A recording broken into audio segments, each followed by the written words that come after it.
Hey, Joshua Whelan, local Pioneer Field Agronomist.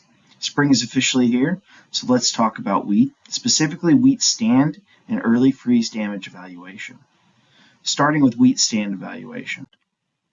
I've got a chart here that gives us row spacing versus linear length needed to evaluate 1 square foot. We can find plants per square feet and calculate out to find our plants per acre. We should always try to evaluate areas in multiple spots in the field. Personally, I like to grab a rock, toss it randomly into the air, and then go make a count from there. 100% yield potential is going to be somewhere between 27 and 35 plants per square foot, with about 1 to 5 tillers per plant. See the picture here on how to distinguish between a tiller and a main stem.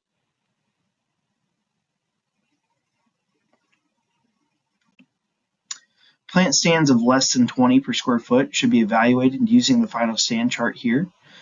When yield potential drops below what is economical for you, you should consider replacing wheat with another crop. If there's a need for the wheat outside of the grain, such as straw for bedding, that should be taken into consideration as well. We want to make the best economic decisions for our farm. Next, jumping in to wheat freeze evaluation. Starting off, all freeze evaluations should be made about 3 to 7 days after the freezing temperatures occur. When evaluating wheat for freeze evaluation, there's 3 important factors. The first being growth stage, the second being actual temps, and the third being a duration of at least 2 hours.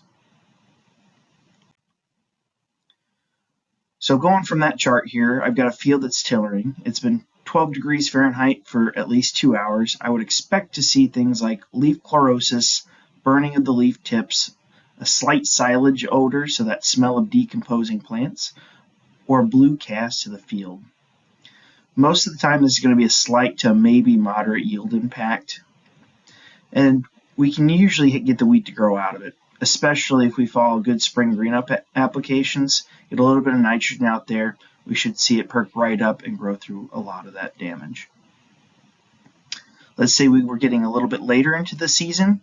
Maybe we made it out of tillering into jointing, or that stem elongation period. This is where things get a little bit more dangerous for our wheat. So the temps, for starters, are a little bit higher before we start seeing damage, about 24 degrees Fahrenheit.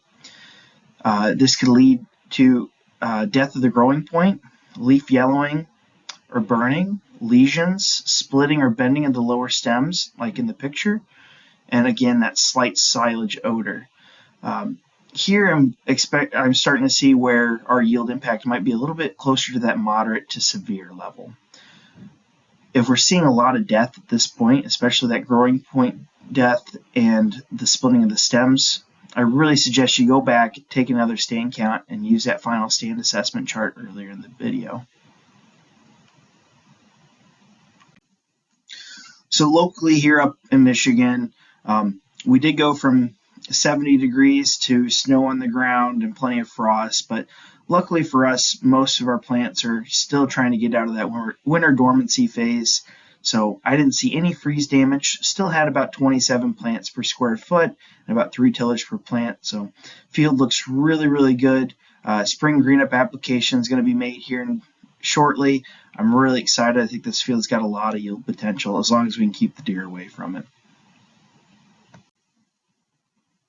With that, that's all I've got for you today. Please look out for the nitrogen green up application video I made as well. Get you a little bit of an idea when we should be applying our nitrogen and about how much I would recommend at this time. I've got some extra resources for you here on wheat management and a couple better pictures on freeze assessment if you've got some more questions. Feel free to reach out to anybody at your Pioneer team. Have a great day. Stay safe. That concludes this Pioneer Agronomy video podcast. Visit our page on pioneer.com and follow us on Twitter and Facebook for more agronomy insights.